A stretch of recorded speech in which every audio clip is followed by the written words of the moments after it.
as I was expecting, and I've had a problem. Let me just say, the stream isn't here. Go to my channel for the actual stream.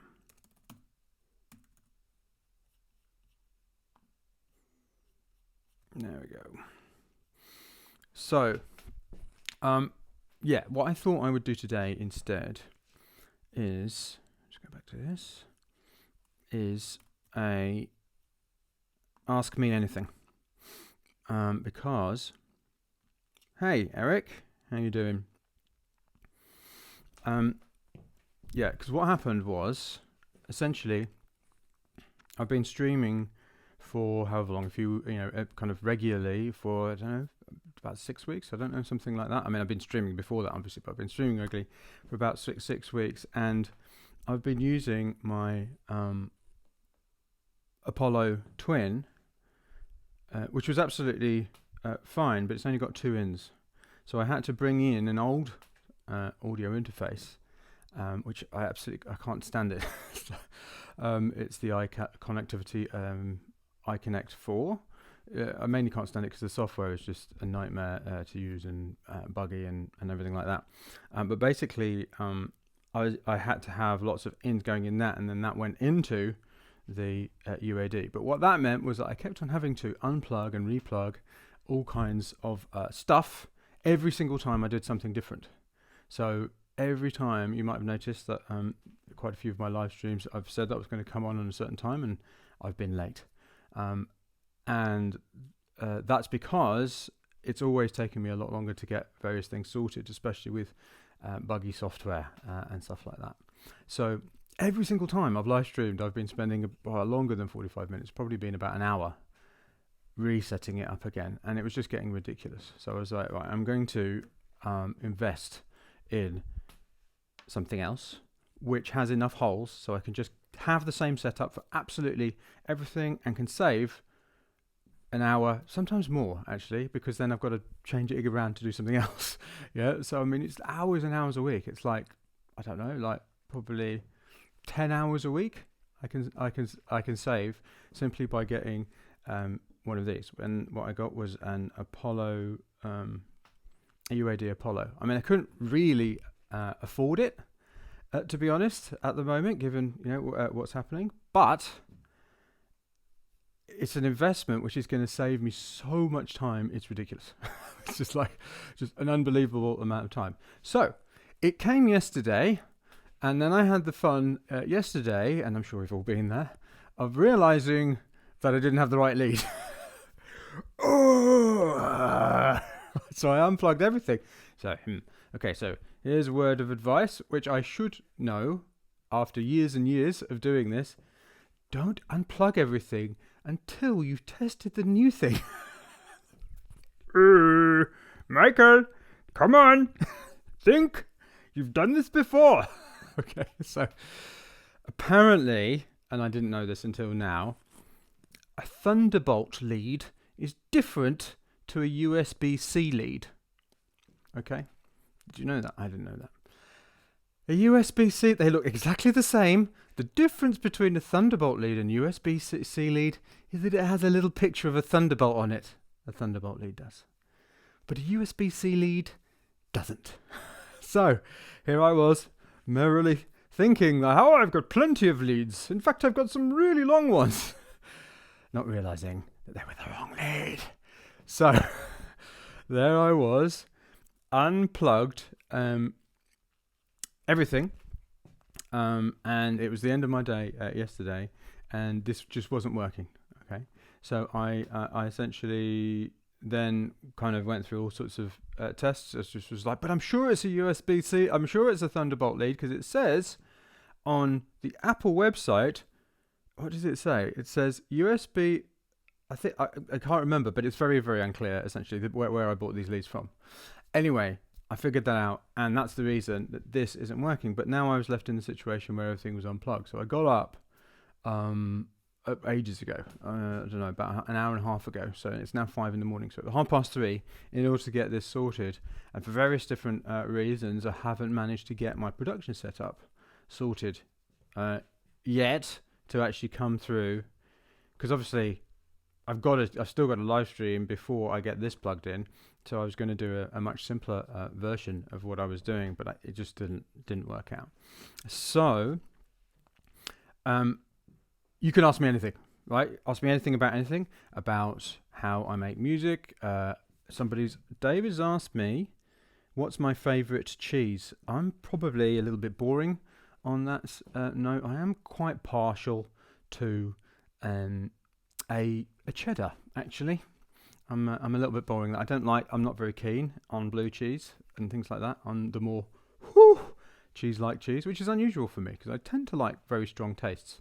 But yeah, I'm quite partial to a fairly sharp cheddar. So yeah, that's probably my favourite cheese, which is a bit dull, isn't it? Really. Anyway, that's just the way it is. What tunes can you play us on that keyboard? Well, as I have just described in great detail. At the moment, none, because I haven't sorted out my production setup. If you come back tomorrow in my afternoon, so probably about 9 hours from now, or if you click the link in the description, if that's coming up for you, then I can play you many, many, many tunes. And I will play you many tunes into the future. Some good, mostly bad, but there will still be some form of tune. Trezell. Do I compress my pads and synths? Well, that's a very unusual question. That's kind of like saying, where do you always go on holiday? Unless, of course, you always go to the same place on holiday. In which case, that would make sense. I was trying to think of another analogy. Like, it's kind of like saying, who do you always talk to and no one else? Well, I talk to lots of people all the time. Yeah. Sometimes, if I need to, I compress my pads and synths. And also pads and synths. What are you talking about here? I mean, synths could be drum synths, bass synths. I mean, it depends. It's not synths. Are you talking about VSTs? Are you talking about hardware? It's basically what I'm trying to say, Trezell, is it's completely and utterly situation specific. There isn't a rule about you must always compress your pads, always, and if you don't, you're doing it wrong. It just doesn't work like that. If you need to compress them, or you want to compress them for a reason, maybe a kind of sound design reason, or maybe you want to kind of make them more present. Or maybe you want to kind of saturate them a bit to kind of change that. But I guess that might be a sound design reason. You want to kind of move them somewhere, bring them forward a bit, or maybe even bring them backward a bit. Or maybe you want them to interplay with another part, so that when another part plays, they get a bit quieter. Those are all reasons why you might compress those parts, but you don't do it as a raw. I mean, there isn't like, right, I've put a pad in, now I need to compress it. Right? That way of thinking is going to lead to you not making, or, your music not sounding very good, because you're not actually figuring out why you need to do something. Yeah? You just don't automatically do things because that's what you're supposed to do. Yeah. So, what are my thoughts on mixing inside the box?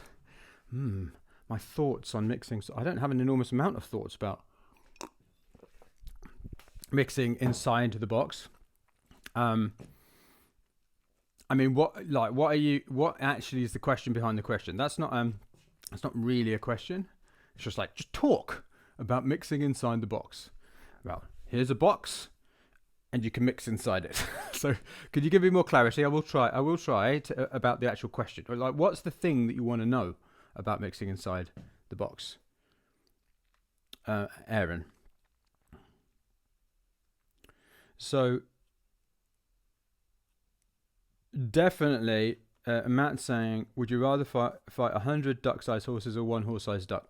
Easy. 1 horse-sized duck, no question.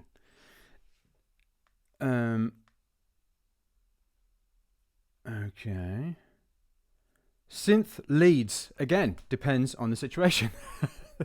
Sorry. Trezell, hang on, synth lead. Yes, okay. So Trezell is asking, it's about specifically synth leads. Okay. Again, it depends on the situation.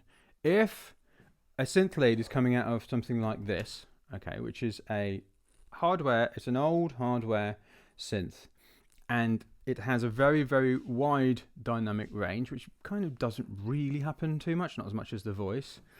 So I'm not being able, or for some reason I can't hear certain parts of the lead part. Yeah, it's kind of disappearing. I might compress it for that reason. Yeah, in order to squash it, to make the dynamic range smaller. I might also compress it if I'm kind of losing it a bit in the mix and it's kind of too far back to kind of bring out the transients, in which case I would raise the attack. If there was something about it that I felt it needed a bit more, maybe warmth, I may well compress it using saturation. And if I wanted it again so if I wanted to bring it forward, I might compress it. If I wanted to push it backwards, I might compress it and reduce the transients. Yeah, so if I want to put it away from me. If I wanted it to get quieter and louder according to something else playing, so it got out of the way, I may well also compress it there. But I probably wouldn't use it for that usually. I would probably do some kind of volume thing with that instead of compression. Because compression will kind of change the sound. In general, I try not to compress things unless there's a reason to do it. Okay? So with the 100 duck-sized horses or 1 horse-sized duck, the reason for that is it will be much easier to fight a duck at 1 duck than 100 ducks. Yeah, like you've got your focus is on one thing. Trying to deal with 100 things at the same time, you'd be very, very quickly overwhelmed. So focus on one big thing, one highest priority in your life in general. Okay. Simon, I had a splurge template related question. Okay, so for anybody who isn't doing any of my actual training, we've just started a new class of the Leap this week. And there's this particular splurge is how I start all my music, and it's what I was going to do today and show you today until I had my technical issues. So the 5 player splurge is one of the splurges that I set in. It's a type of splurge basically, and you start with 5 different players. Okay, drums, bass, low mid, high mid, and high. And the reason for that is if you look at almost any form of Western music, you'll see the same thing going on. Drums, bass, sometimes not drums, but drums, bass, low mid, high. In an orchestra, double bass, cellos, violas, violins, singers, bass, tenor, alto, soprano. Rock band, drums, bass, rhythm guitar, keyboards, voice. I mean, obviously in that band it can change where they are depending on what they're doing. So it's kind of it's a good way of starting your music, because you kind of have a map, if you like, to go to work within, and that kind of can save a lot of time, and it's just a lot less like confronting than the blank canvas. Okay. So Simon, I've set them up as drums, bass, pads, lead, melody. So where's the question, Simon? Where on earth is the question? Okay. It's set up in a way so I only have bass sounds on the bass VST, pad sounds on the pad VST. Do I need to change this to do the preset splurge correctly? Or is this okay as long as the sounds I pick on each player are random from what I have available? Well, what I do, depends how. It depends. You're likely to get more consistent results in terms of the actual end thing that you're making, more consistent results if you go the route that you have gone. You're likely to get more interesting results and train yourself more it's a kind of, it's a heavier weight for the thing that I'm actually training you by getting you to do the preset thing.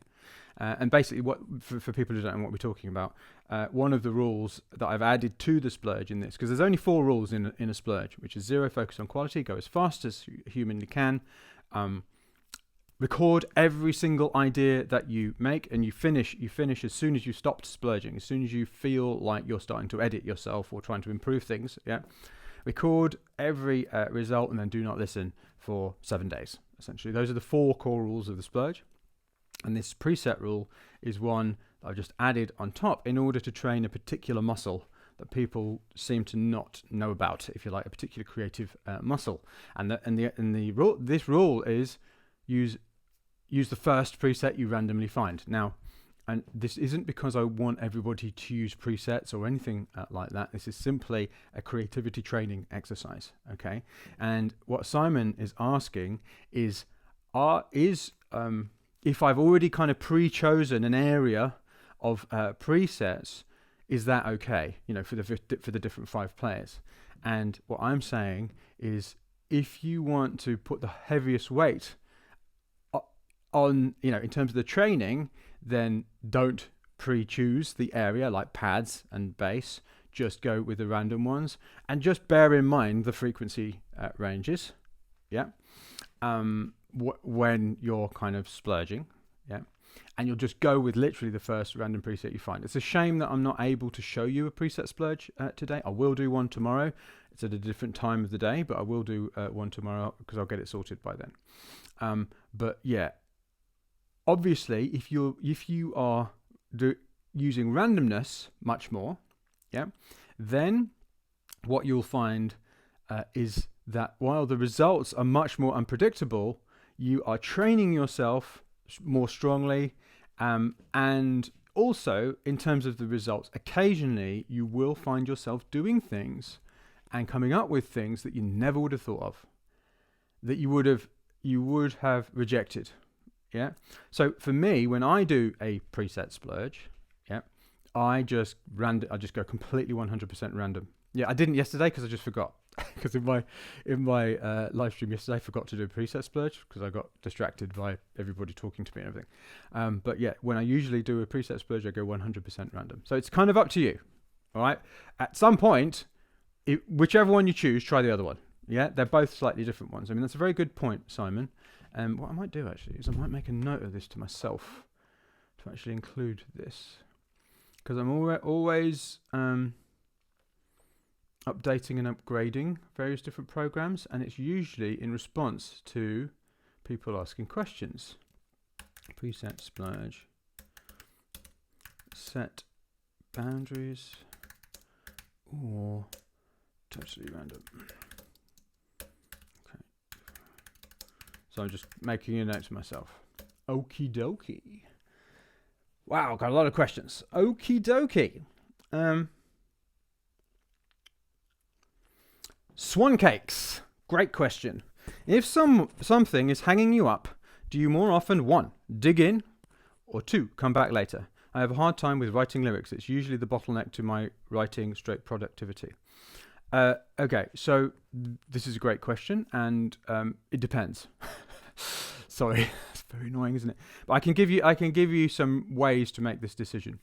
If you have been constantly coming back to everything later and not moving anything forward, dig in. Yeah. If you have been making progress for a certain amount of time, and you are actually moving a fair amount forward, and then you get stuck, and it's kind of stopping the momentum that you had, come back to it later. That's the overarching. That's the sort of overarching rule to help you make the decision. Do I dig in or come back to it later? Because if you're constantly coming back to it later and not actually moving anything forward, that's probably a sign that you could be procrastinating by coming back to things later, or that B, you have a kind of more underlying problem or issue or obstacle that needs to be addressed. I mean, with writing lyrics, I mean, I don't know. I don't exactly know what you do. What I might suggest that you do is that you set a timer for 5 minutes and just get. I mean, I don't know, like possibly type, because you can usually type faster. And just for 5 minutes each day, get a doc out and literally just type whatever comes out.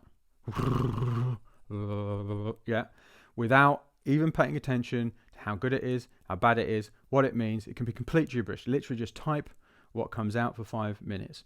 I mean, you are obviously wanting to write lyrics, so think of maybe rhyme and meter and things like that. But when I say think of it, what I mean is have an intention for that to come out, but don't actually be engaging your thinking mind in it. It's not meant to be right. It's not meant to be good. It's not meant to be. I mean, it's essentially splurging lyrics without any attention on how good it is. I've done this a few times, and it's amazing. What happens is you get this, it's amazing how much you can write in 5 minutes when you do this, but you get this page of stuff that kind of comes in and out of absolute nonsense to almost like a chorus will just appear out of nowhere and you don't even know where it's coming from.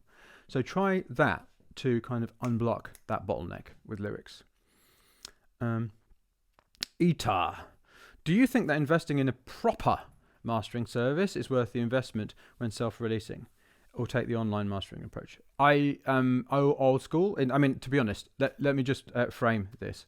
I haven't used any of the online mastering services, but I'm a bit old school in this, and I haven't used at all, let alone recently. Yeah, so I don't know how good they are. And I have always used an actual person who I can talk to. Yeah, because I think that's probably the biggest benefit. No, it's probably not the biggest benefit, but it is a huge benefit of a human being. I mean, I don't know whether the AI, so to speak, is good enough. I don't know how good the results are, but having used many mastering engineers during my life, I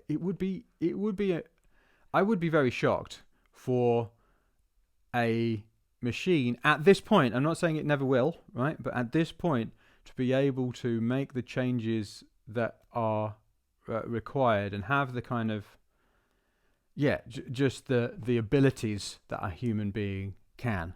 So for me, and this is just my own personal thing, I would, and I am always investing in an actual human being mastering engineer. And I'm not, I'm not saying that will always be the case. I don't know. I mean, there's all sorts of things going on in, that area of music. I actually sent a collaboration request to a bunch of people who are kind of taking generative music much further, not so long ago. So, I am interested in that area. It's not that I want to put people out of work or anything like that. It's just, I think, just like an arpeggiator is a kind of machine that makes music, these kinds of services are. But personally, I would invest in an actual human being at this point. But again, that's without me having used these services. So, take that however you want to. How about my room treatment? What room treatment? I don't have any room treatment. I haven't got. It's something that I need to do, want to do. But for one thing, I'm using a mix engineer to finish things off here. So I'm more concerned about the notes than the kind of precise mix. So what I will be doing is I will be getting the track to a mix engineer, and I'll say to them, "This is how I want it to sound. Can you sort it out?" Okay. So yes, I do understand room treatment is still important in that context, but it hasn't been a priority for me. I'm not a mix engineer. That's not what I'm doing. I'm I'm a composer, a musician. I mean, I don't actually like the phrase music producer, because that's not really what I am or trying to be. I'm trying to be an artist. But I'm trying to be a composer of music, not so much the one who produces the music. Yeah, I mean, I am producing the music, but not so much the one who doing all of the technical stuff. Yeah. So that's why with my limited budget, I've focused on specific sound making tools. But you're absolutely right. If I wanted to do instantly, if I wanted to get better mixes, I would sort out my room treatment. It's one of the first things that you really should do. Ben, how do I approach sound design, Mike? Can this fit into the workflow at the splurge stage? So yesterday in my splurge, and I think there's a link to it above, you'll see me approaching sound design, where I literally, with the Moog, I started out by just randomly twisting knobs. Yep. And then it kind of came out with this weird sound. Yeah. And then I went from there. Yeah. So how I would say the overarching way that I approach sound design is that I actually think of it as sound discovery more than design. So yes, sometimes I will have. So here's the difference between design and discovery. Okay. So when I say design and discovery, I don't mean sound design. Yeah. I mean the kind of mindset. Okay. Because I think the best kind of sound, well, not the best, a great way of approaching sound design is to take a discovery approach. So you can do sound design with a discovery approach. So you have an idea in your head. Let's call that a design idea. Okay? So you've got this design idea in your head, and then you go to the machine, right, in order to make that sound in your head. As soon as you go to the machine and it starts making sound, you are instantly, instead of zeroing in on the sound in your head, you are instantly keeping your ears open to what is coming out of the speakers. Yeah. Rather than zeroing in on the sound in your head. You are aware of the sound in your head, the design idea in your head, and you are moving towards it. Yeah. By twisting the knobs. Yeah. Or whatever it is you're doing.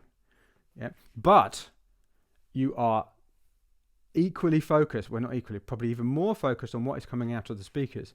And along the way to moving towards that design idea, making that sound in your head come out, you are making sure that you're not missing anything that is maybe even better or different or something you hadn't thought of. Yeah, that's discovery. And then something pops out and you're like, hang on a minute, what about that? Yes, it wasn't the sound in my head, but it is something. Okay, so that was you finding something by discovery. Now you're on, and that gives you another idea. Hang on a minute. How about if I do this? Okay, so that was another design idea in your head, and then you start along that path. But again, you're in discovery again. So it's this dance, if you like, between design and discovery. And that is how I do sound design. And what is super interesting about this is that yes, and I know there's a lot of advice out there about, the best way that you can become a great sound designer is to think of a sound in your head and make it come out on the speaker. So I get that. That's in order to learn the tool, yeah. But in order to actually make music with the tool, which is different to learning the tool, in order to make music with the tool, you want to actually forget that advice, because it's a great advice for learning the tool, for learning what these knobs do. Think of a sound in your head and make it come out of there. For making music, actually a much more useful approach, a much more fun approach, a much quicker approach, a much more effective approach, a much more surprising approach, a much more creative approach, is to do that, but also bring in discovery as well. Okay? So that's how I do sound design. I kind of use discovery in that. And I hesitate to call it design because it's much more flexible than what people think of as design. And what's interesting is that I actually often will read books that I specifically am reading to challenge some pre-existing beliefs that I have that I think are going to go against something that I believe. I'm always trying to challenge myself with the opposite view. Okay, so it was a couple of years ago now. I bought a book called Creative Selection by Ken Cosienda, I think it is, and the subtitle was Inside the Design Process of Apple or something like that. And I got that book because I had been talking about discovery a lot. I got that book in order for me to see where I was wrong about this discovery idea. Because it was about Apple, and that is the design, it's like one of the kind of design, like we make this thing, we make it absolutely perfect. And, I was expecting for a lot of what I was talking about to be challenged. And Ken Cosienda was, I think that's his name. Apologies if that's not his name or if I said it wrong. And what he was one of the guys who was instrumental in actually designing the iPhone keyboard. Yeah, which was like a massive innovation. Being able to type that quickly with two thumbs on a screen, that was just unheard of before it actually happened. So it was a really, really hard design challenging thing. Anyway, when he was talking about how Apple design their products, I was like, I couldn't believe it. It was the same process as I've just described to you. It was an interplay between discovery and design. And I think where people get caught up is in the word design and thinking that it's all about the sound in their head. It's it's not just about that. That does come into it. That is the signpost. But as soon as you go on the path, you're into discovery. Okay? So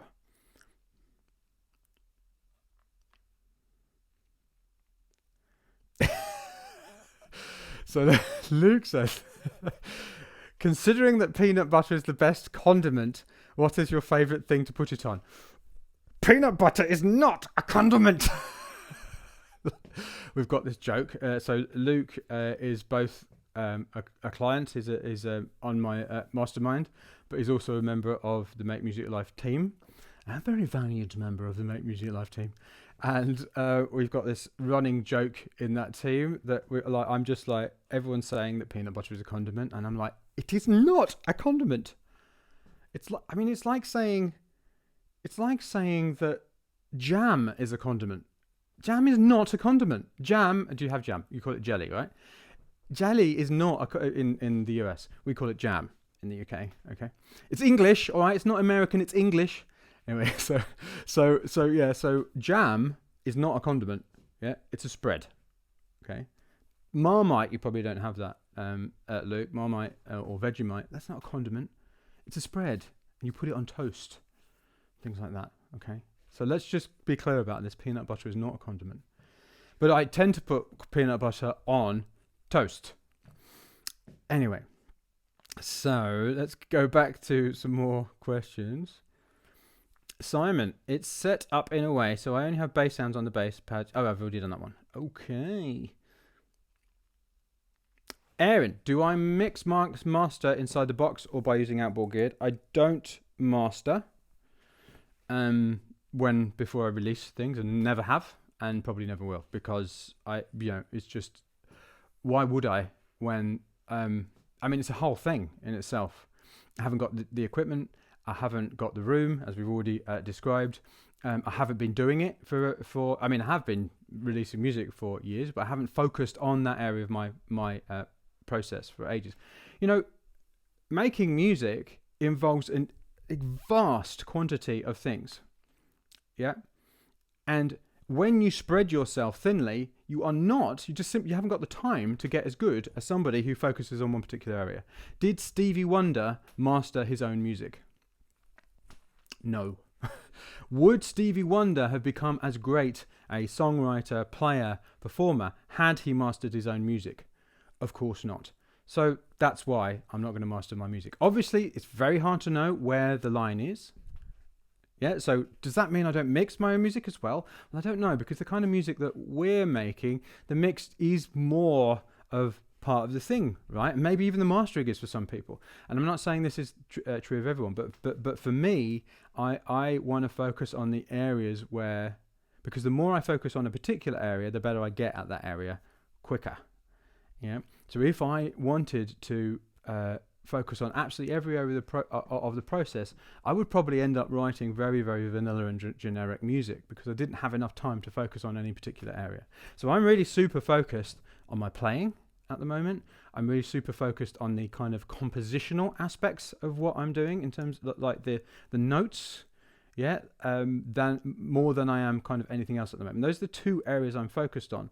So the more that I can kind of get somebody else to do the things like mastering and mixing less so for me because it's kind of part of the process, the better. Because I'm going to get a better result. I'm going to take less time, and also I'm going to support the wider industry. So, but in general, when I do mix and when I do kind of master things so that I can listen to them, what I'm using is usually this, which is the Soft Tube Console 1.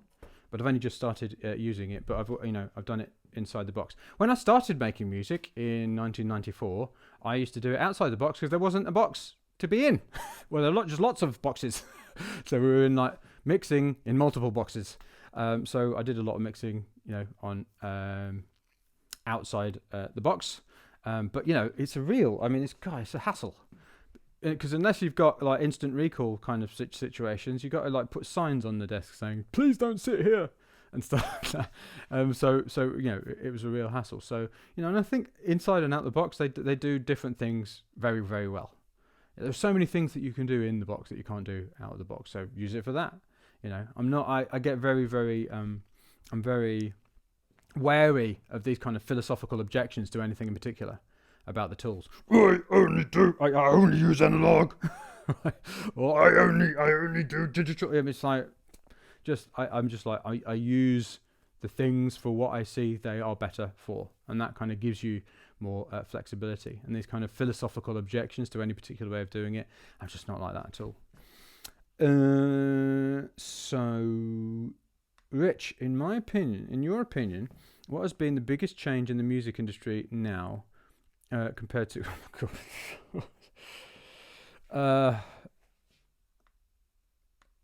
that's just like, it's what, yeah. So in your opinion, what has been the biggest change in the music industry now compared to when you were starting out? I mean, that's one of those questions where it's like, it's hard to know where to begin.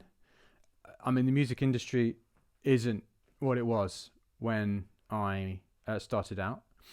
And I'm not saying that to be like, oh man, the music industry, or anything like that. It's like, I did a fair amount of that over the years. Like, oh god, yeah, because basically when the music industry started, it was just a different industry. It was a totally different situation. When I started in 1994, that was probably the high watermark of sales of recordings as being a profit center for musicians. I remember the days when I used to go and get a white label pressed up, and often it was just a one-sided white label. It would go out to a bunch of shops in London, and you'd make thousands of pounds. That was even back then, so it would be much more. You'd make like 10 grand or something, something like that. And that was, so it was like the scalable item, i.e. something that you could record once and then it be sold multiple times, was actually a value. It had a relatively high monetary value. Yeah, you could sell it for like £10 or something, £7 maybe, And the gigs promoted the sale of the scalable item. And the thing is about gigs is that they are non-scalable because you have to be in that place in order to make the money.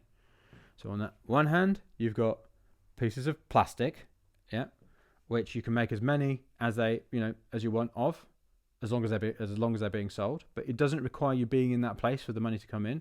On the other hand, you've got gigs where you have to be there. You actually have to be, unless you wear a mask or something, and you've got like 10 of you. You actually have to be there in order to do it. Non-scalable. Yeah. The old music industry, the business model was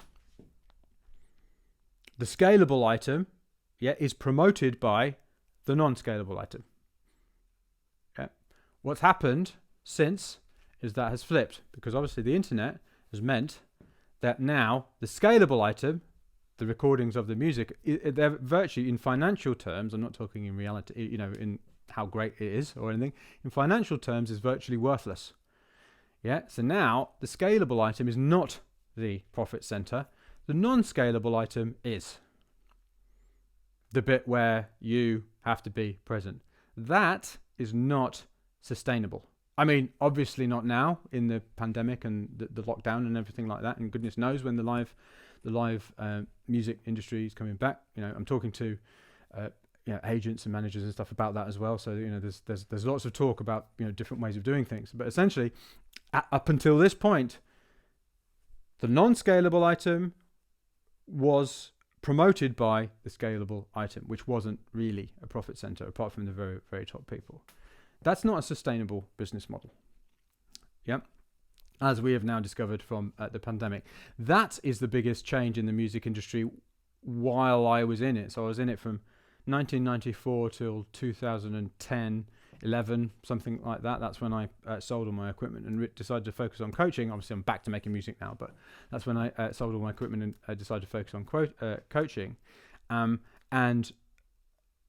Over that time, that business model flipped. And I mean, that was largely responsible for, well, it's not the only reason, but one of the reasons why I stopped making music, because I was like, I can't do this anymore. The touring is killing me, literally.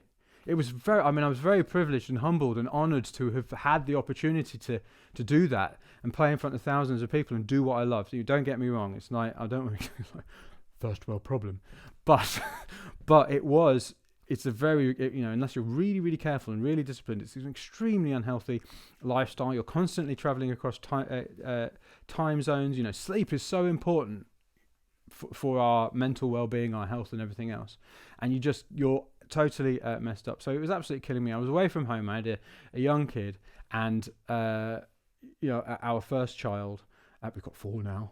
Crazy. Anyway, so I was away and I just didn't want to be away. So I had to just say, I tried making music in other ways, making music for money in other ways, like doing music for TV and ads. I did a bit of that.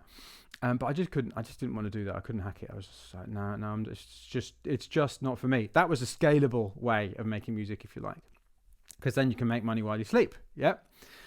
Because you made it for an ad and that ad gets played however many times on the TV. Yeah. And that did work. I did it, but it just wasn't for me because I had to write to order and that really, really wasn't me. The other unfortunate thing about this business model is that if your music is promoting your gigs, that actually, if you're not very careful, can paint you into a very tight creative box. And this was the other thing. The other reason I stopped. It wasn't just the fact that I was touring. It was that in order to get the particular gigs I was getting, I had to make a particular type of music, which I really no longer wanted to make because I'd done it to death. And at that point, I hadn't figured out how to square that circle. Because if I made something different, that put into question the gigs, which was where the money was coming from. And having that kind of sword of Damocles hanging over your head. If this tune isn't this, then will I lose? All these gigs. That was a very unfortunate situation as well. So I found that very hard. Anyway, so when I stopped making music in about 2011 and performing music, kind of that was the situation I was in. To be honest with you, the other reason that I stopped making music was because I kind of got to a certain point in my career and I realized that I hadn't got all the way, by no stretch had I got all the way, I hadn't gone into the kind of A-list or anything, but I got to a point where I could see what it was. And I was like, it's kind of more of this, but just bigger and more, right? It's like, because I remember I was in a hotel room in Shanghai and it was ridiculous that it was like the shower was just the shower was the size of my kitchen at the moment. Right, and the whole room was like the whole top floor of my house, and so it was huge. It was absolutely massive, and I was there, and I was looking over this vista of Shanghai, which is an amazing city. And I was there, and I was like, "Oh, this is great! This is amazing! Enormous telly, rah, anything you wanted, just, And I was like, "Oh, yeah, I can't really." And I just sat there, and I was like, Okay. So, there's no one to share it with right now. I'm here on my own. Yeah, and by this point, I'd done enough gigging that people just weren't interested when I went back home and me saying, "Oh, look, I did this and I did that and I did the other," because you're doing it all the time. Yeah. I mean, I definitely enjoyed the music, but it was almost like, is this it? And that was the other reason that I stopped. It was all about, I think, really what it was all about, or what the big thing with the music industry that has changed, is that it has become all about the touring, and in lots of different ways that is not, it's not sustainable. It's not secure. Yeah, because if you're, obviously all touring musicians, it's an absolute tragedy, and I really feel for them, because I was a touring musician, right? All touring musicians have lost all of their income, or the majority of their income in most cases, which is an absolute tragedy. And there aren't any live gigs, and I love touring, I love live gigs, but even me back in the year 2005 or 6, even without a pandemic, if I'd got ill, I would have lost my income. Right? That is not stable, or that's not a stable or secure business. So that's the biggest shift up until that point. From that point until now, the biggest shift has, I think, been the rise of the independent artist. And the unfortunate thing is that because most artists that we know of, that we can see, because this is all very new, we're still at the start of something, yeah? Because most of the artists, and there are exceptions, but most of the artists that we've seen have been supported by major labels or very big independents, we don't sort of see another alternative. But I see very clearly that there is another alternative, which is that of the independent route, and the 1,000 true fans idea. Yeah, that you don't need, if you actually engage deeply with a group of people, however big they are, you can make a very, very secure and stable business from the music that you make, but just by thinking about things a little differently. And that, I think, since the business model flipped, is the big opportunity for any musician. So I think that's the thing that is happening now, and that unfortunately, fortunately, I don't know, but this is what this pandemic has accelerated to. Is this move to actually, it's almost like going out further towards the long tail and having these highly engaged smaller groups of fans who want what we've got, because we're the only ones who provide it. Okay, so that's the second biggest thing. Well, not the second biggest thing. It's as big a thing. It's just the next big thing that's happened. Well, that was a very long one, wasn't it? So there you go.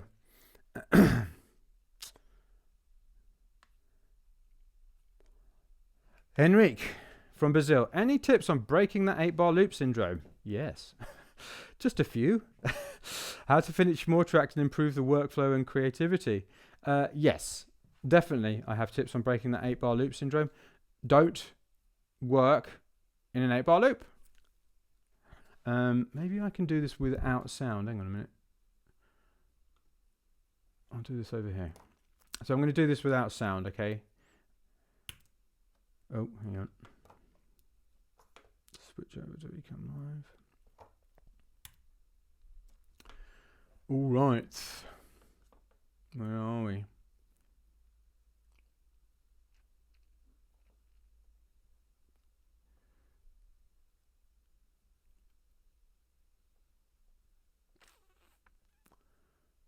Got a lot of people talking here. There we go. All right. So let's say, basically, I'm going to call you Henrique, okay? I don't know if that's how you say your name exactly. I'm going to call you Henrique, and I'm sorry if that's the wrong way of saying it. Okay.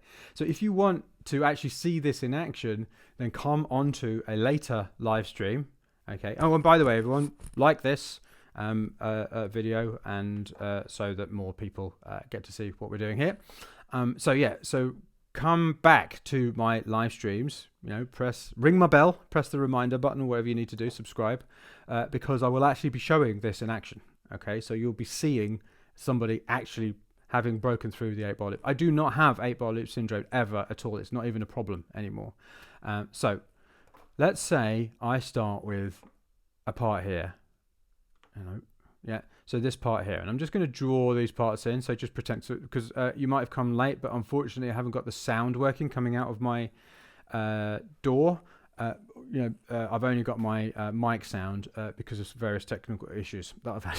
But anyway, so I'm going to sort it out today. But anyway, so let's say I make a part here in the first 8 bars. Oops. Yeah. So let's just say that's an 8-bar part. Yeah. Okay. So I've made that. Now, what would be customary to do would be to... I hardly ever use this tool. What would be customary to do would be just to then start building parts around that 8-bar loop. But why not instead make the next part at bar 9? All right, so now I'm going to put this part in. Okay. Then, so, hang on. So now let's put this part in. How about this? A music making lesson without any music. Oops. Right. Oops. This tool is not... Yeah. I know what to do. That's better. No. There we go.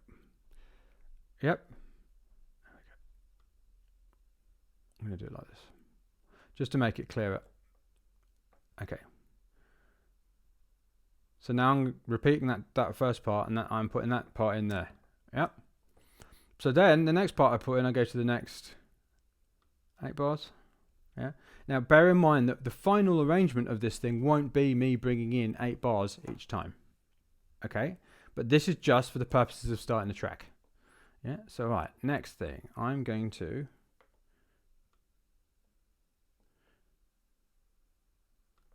Yeah.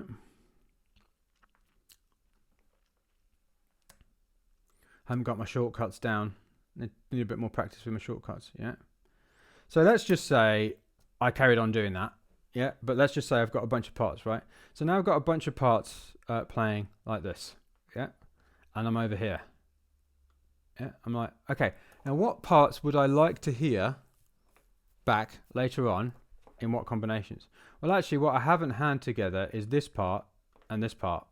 All right. So what I'm going to do is I'm going to do that. Yeah. Okay. So then let's move on to the next 8 bars. And actually, I haven't heard this part on its own. Okay, so then I'm going to do that. And then what else? Oh, I know. It'd be really cool if after that I heard this part and this part coming in together. Right, okay. And actually, that now gives me an idea for another part up here. So what I'm going to do is I'm going to make another part there. Okay. And can you see? I mean, now this, what I'm putting up here, and actually that means that probably wants to come in here, right? Oops. Pencil! Yeah. So can you see, Henrik, that I am assembling arrangements while making parts at the same time. Now this arrangement, as I keep saying, probably won't be the final arrangement. Okay? But what it will be is something that I can listen to that has a shape to it, that is moving in time, that is actually doing, yeah. And I mean, often what I will do after having put the parts in, when I'm doing this bit, yeah, when I'm just deciding what combinations to put in, I won't even listen. I just kind of go, what do I want to listen to in the future? Then I export that thing, and you get you just get this, because the thing is, a piece of music, it's not just on the x-axis. X-axis? Yeah, it's not just, or is that the y-axis? Anyway, it's not just vertical, it also moves in time. So in order to know what an idea is, we have to have it going forward in time. In order to know what it wants to be, in order to know what's going to be good and what's going to be bad. We need to hear it in context of it moving forward. And the problem is with what I call, I'm going to need to stop this. The problem is with what I call loopitis, which is what you've got, is that the more that you listen to an idea in a certain context, the more it gets concrete as that context. So you've been listening to it on loop for a day. The more you listen to it on loop, the more it will sound weird when it's not a loop. I mean, it's really weird. You wouldn't have thought that would be the case, but it is the case. Yeah, you can't hear it as anything other than a loop. Okay, so that's how to avoid loopitis.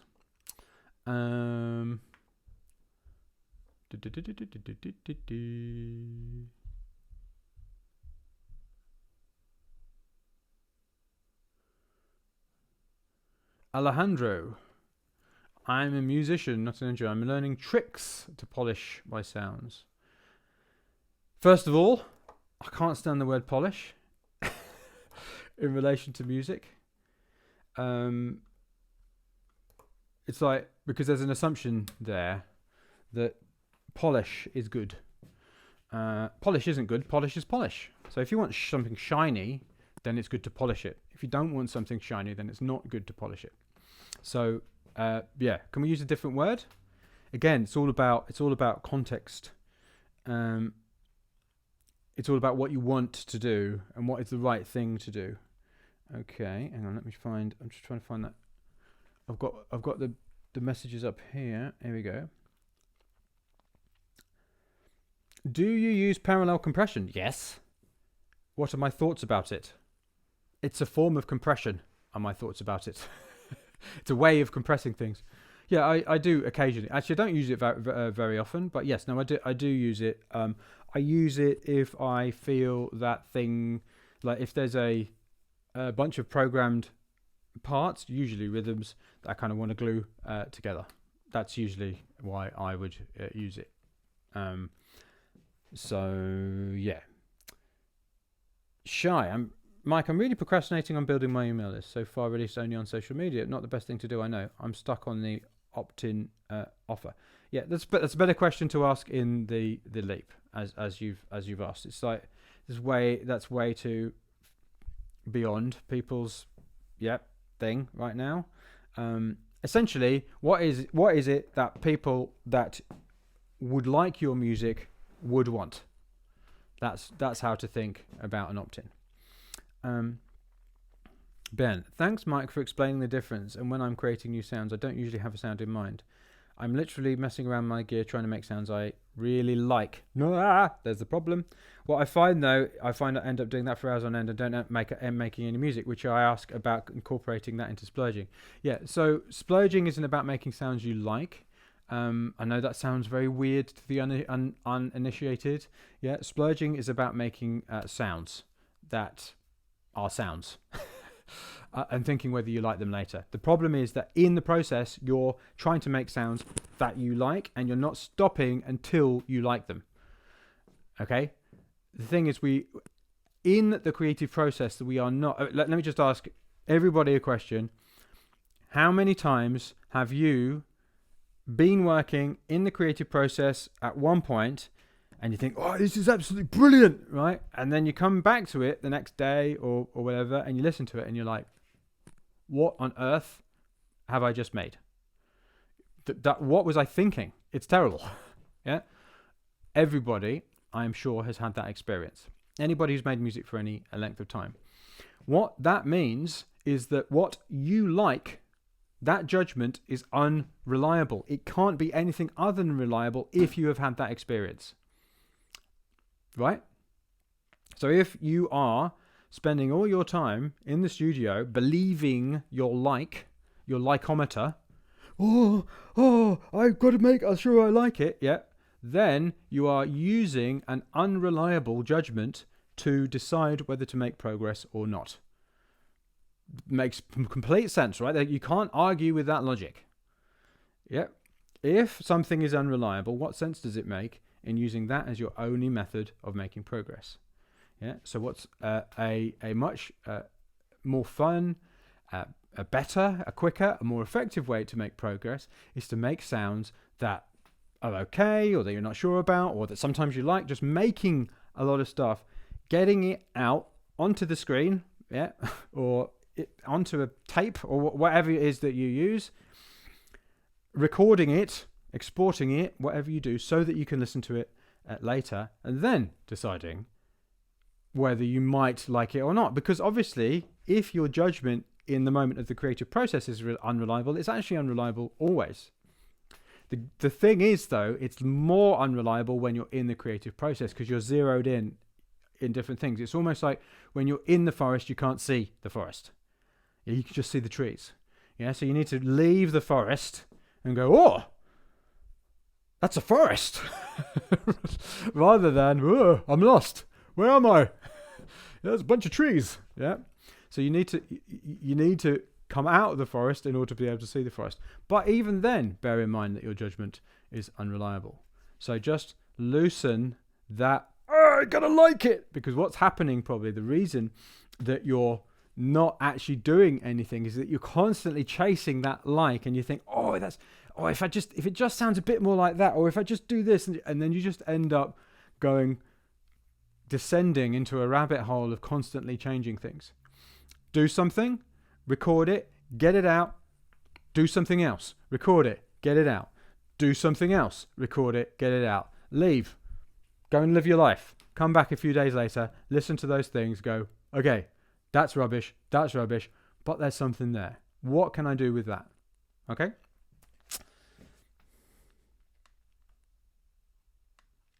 Yes, exactly. Condiment. Condiments are a substance such as salt, mustard, or pickle that is used to add flavor to food. Okay? So, how can you say, right, that peanut butter is adding flavor? I mean, if you're saying that peanut butter is adding flavor to toast, for instance, then curry is a condiment that adds flavor to rice. It doesn't make it just doesn't make sense. This is why I'm saying peanut butter is not a condiment. Right. Anyway, so Daniel, hello Mike. Very good job on the videos. Well, thank you. What is the best way to promote your music tracks? Except Facebook, Instagram, and YouTube if you don't want a promoter. Whoa, now that's a big question. I think the problem here is that you're thinking about promoting your music tracks when really music is the promotion. Right? So music is, yes, it is the result. Yeah, it is the thing that we are promoting, but somewhat confusingly, it is also not. Do you remember, I don't know whether you saw before when I spoke for a very long time about the changes in the music industry, but the music shifted, recorded music, recordings of music shifted from being the main profit center, maybe not the main, but one of the major profit centers for a musician, to which touring promoted, to being the thing that promoted the touring. So now music is a promotional device to promote other things. Okay, so promoting your music, I mean, yes, you do promote the music on Facebook and Instagram, but really what you're looking to do is build an audience around the music that you are releasing. So often people will come to me and go, right, I've finished this, I've been working on it for 3 years and I've finally finished this thing, right? And it's coming out next week. How do I promote it? And I'm like, oh, oh dear. Okay. If they had been releasing consistently over that 3 years and building up to the release, by actually gathering people around the music that they were releasing, and when I say releasing, it doesn't necessarily need to be a proper release, in some way, then you'd have an audience to promote to. Because why would somebody listen to something when they've already got lots of other stuff to listen to? You've got to build a direct relationship with a bunch of people. You've got to build an audience with content, and I hate that word in relation to music, but let's just use it for now, yeah? Because for me, music is music, and it's very important, much more important than content. But let's just talk about it in terms of the nuts and bolts of building audiences. You have something, yeah, which gathers people together, and music is an unrivaled form of content, which, you know, let's make art, not content, okay? I get that, yeah? But music is an unrivaled form of content for building enormous tribes of raving fans. It's just got something special about it. It's in the same league as massive blockbuster movies, gaming, sports. Yeah, the four horsemen of content: music, gaming. What was the other one?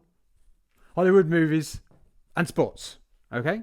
The difference is with music over here, is that it can be made by like one, maybe two, maybe three people. Whereas games, sports, Hollywood movies, these take casts of thousands to make. Yeah, enormous amounts of resources to make. Music is on its own over here for being able to gather these enormous groups of people. Okay, so it is a great fan-generating mechanism. But if you don't have an enormous budget, if you don't have the weight of a major label behind you, if you aren't already big already, the only thing that you have available to you is consistent releasing of this content, art, yeah, which gathers people. Because how else are you going to how else are you going to promote it other than with the other music? How do people hear about you when you're a musician? Through music. So what you have to do is you have to use these pieces of music gradually as a mechanism for building a fan base. So it's not about, I've got this thing, I need to promote it. How do I do that? It's, I've got this steady stream of thing which is going to gradually magnetize me and attract people to me. It's about consistency. It's about being top of mind. It's about engaging with people. It's about delivering value to them with your music. There's a guy who, he actually did the early version of The Leap, which was called Project Pressfield. And I've just recorded a follow-up case study interview with him. He's called Patrick, and go and check him out on Bandcamp. He's his advanced suite on Bandcamp. And he, in this case study interview, you know, he has been releasing, since he did The Leap, the early version of The Leap, he's been releasing like an album every quarter or so, maybe 3 or 4 albums a year. But been using the Automatic Music Machine to make this enormous quantity of music, despite the fact that he's actually got 2 jobs at the same time and a family, right? So he's been really making this music. It's great, by the way. It's a really, really good music. Check him out, Advanced Suite on Bandcamp. And he's actually started to get a monthly income from that music, just through actually releasing music, not doing anything else. Okay, I mean, you know, it's not an enormous amount, it's a couple of $100, but the interesting thing that he said to me, yeah, was that in the last 3 months, his monthly income has doubled. Yeah, it's doubled in half the time. So I don't know whether this is going to continue, but it sounds like it's starting to go exponential. Yeah, in that it took him, I don't know, 6 months to double his income before that, yeah, but now it's taken him 3 months. So theoretically, I don't know whether this is going to happen, but if it does it again, then it's going to take him 1.5 months to double his income, 6 weeks to double his income. And that's what's interesting about this kind of growth, is that it looks like nothing at first, and you got to get through that it looking like nothing. And the difficult thing is knowing if it's actually working or not, right? But essentially, it's the way that you're thinking about it that I think might be the problem. Yeah, you need to be engaged in a direct relationship with your fans that you actually own. And at the moment, what that actually means is your email list. Because if you're building audiences on Facebook, Instagram, YouTube, I mean, I'm doing that too, but I'm doing that in the context of a broader system. If you're building those audiences on the social networks, yeah, effectively what you're doing is you're building their audiences for them. Okay, so you need to also be building your audience. And at this point, with the technology we have, what that really means is email. Okay, because then you have permission to interact with these people over and over again over time. because at this point, I can't control, unless I actually pay Facebook, I can't control who sees what. Whereas I know that an email is going to go into someone's inbox. Okay. Matt, do you remember making a bootleg remix of Lumidee Never Leave You? I played this so much, always to great effect. I missed the golden years of White Label Records. Yes, I definitely remember that.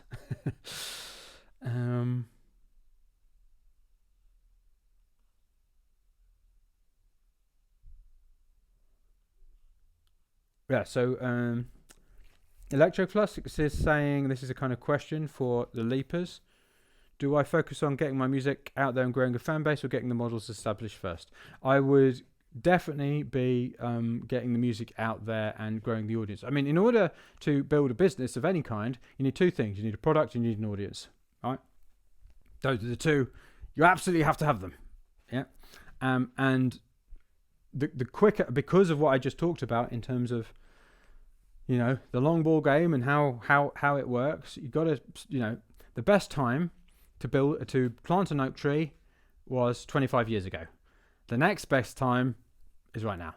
So I would say definitely start building your fan base, but be thinking about how you can, deliver value to them and the different things that you can do. I mean, very simple thing to do would to be what Patrick has done, Advanced Suite, and put your music up on Bandcamp and start selling it there. Start doing subscriptions. Very simple. It doesn't take anything much anyway, extra to do that.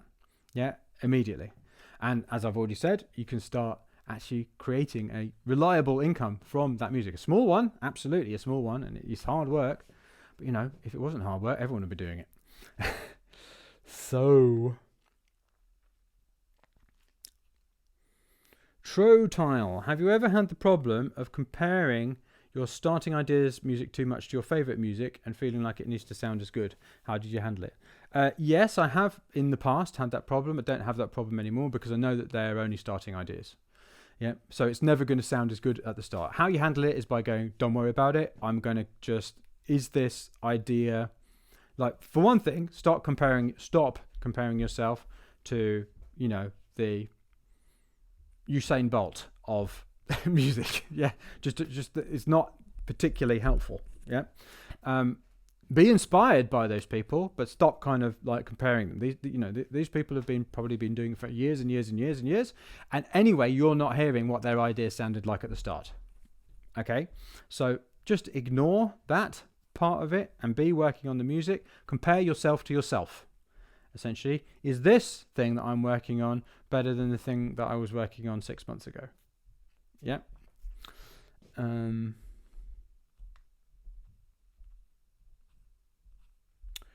Okay, I'm just going to see if there's one more. Sarah Sansom in the house. Wow. Now there's a blast from the past. An old girlfriend of mine. Here we go. Harry. Just going to answer a couple of questions. I'm going to finish in 10 minutes, all right? So, I've been stuck at a snail's pace on an album project for months. Should we be parking anything that we have in progress, purely focusing on splurging at this stage? Okay, so Harry's doing the leap. Yes. If you are stuck at a snail's pace on an album project for months, learn the Automatic Music Machine just for you've been stuck at a snail's pace for months. Another 7 weeks is going to make a huge difference, and it's going to make a massive difference to you finishing this album. So my very strong recommendation for you would be just to put that into the sketchbook for now. Okay, and if people are wondering in fact, I'll show you on here.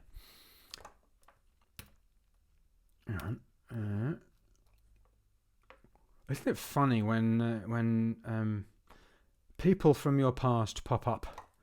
It's wonderful. I hope you're well, Sarah, if you're still watching. Anyway, it's been a long time. Come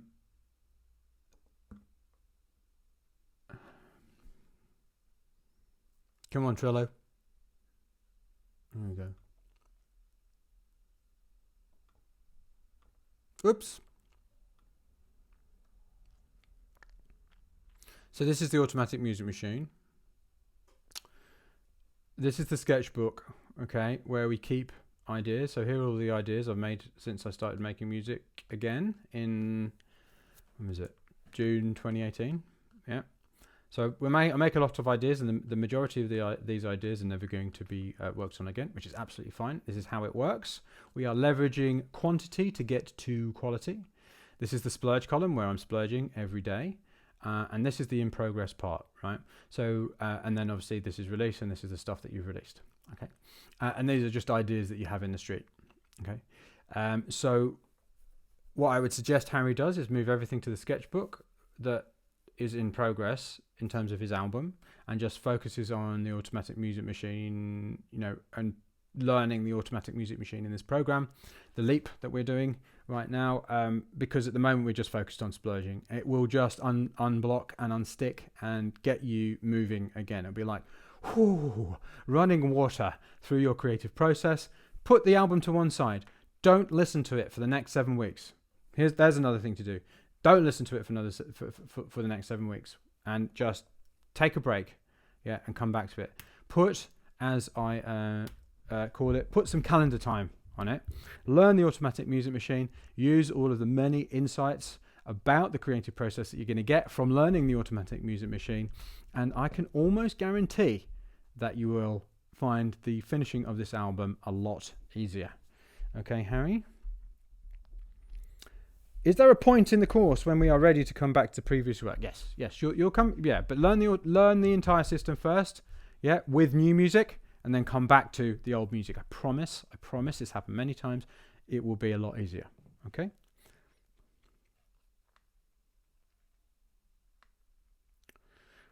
Luke, have you considered that it may actually be easier to let go of the need to force it? Yes, I have. I mean, I think in large part a lot of my approach is about not pushing the river, for it flows by itself, as somebody very, very wise, much wiser than me, once said. So yeah, I mean, I try not to force it at all. The only caveat to that, Luke, is that if you take that at face value without any other qualifier, you can start procrastinating. Oh, I'm just not forcing it. I'm just not going to force anything. I'm just going to, if it doesn't come easy, it doesn't come at all. Yeah. That is dangerous, because you can just end up not doing anything. Okay. Of course, if what you are doing music for is simply to have fun and just to be in the creative process, then I think that would be wonderful.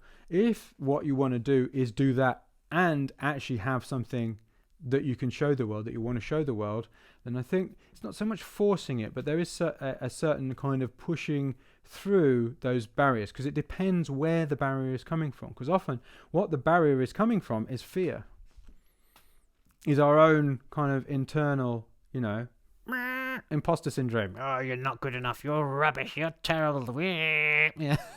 You're never gonna make anything of yourself, Monday. You're useless. You're lazy. You never focus. Yeah. That kind of thing. Now, do we want to listen to that voice in the guise of not forcing it, or do we want to face it and go, do you know what? You beep. I'm just going to do this right now, and nothing is going to stop me. So, yeah, I think letting go of the need to force it is great, as long as you're not running away from your fear. Okay.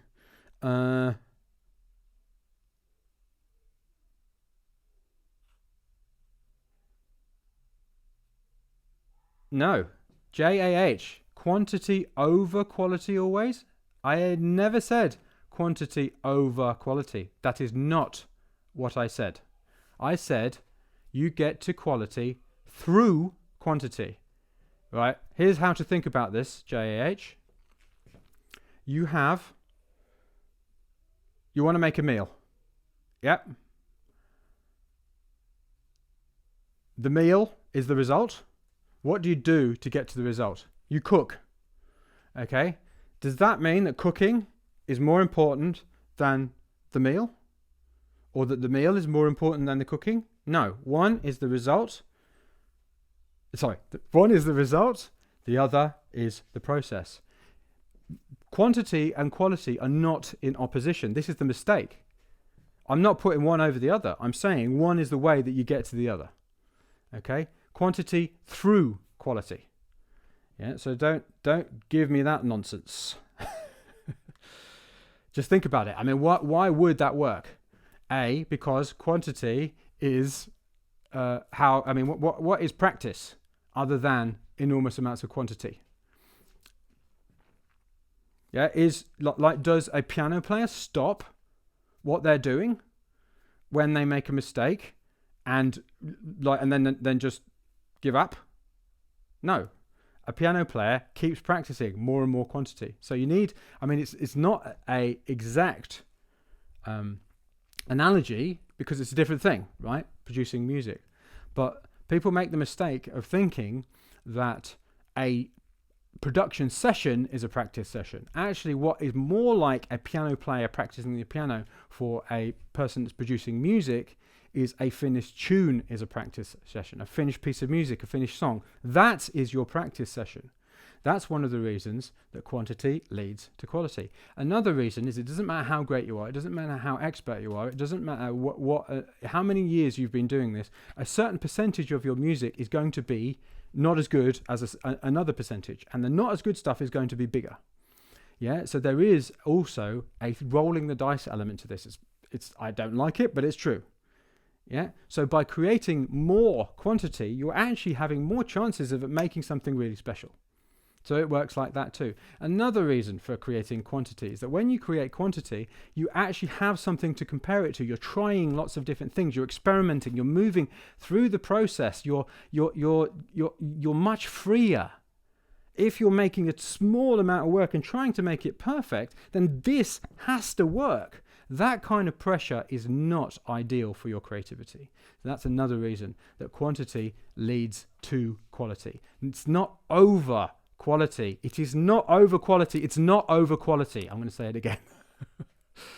It's through, you get to quality through quantity. So you can see that particular statement gets me all riled up. So, dear.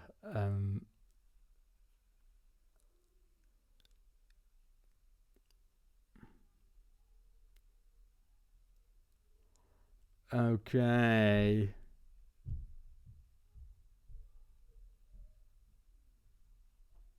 I think we are done.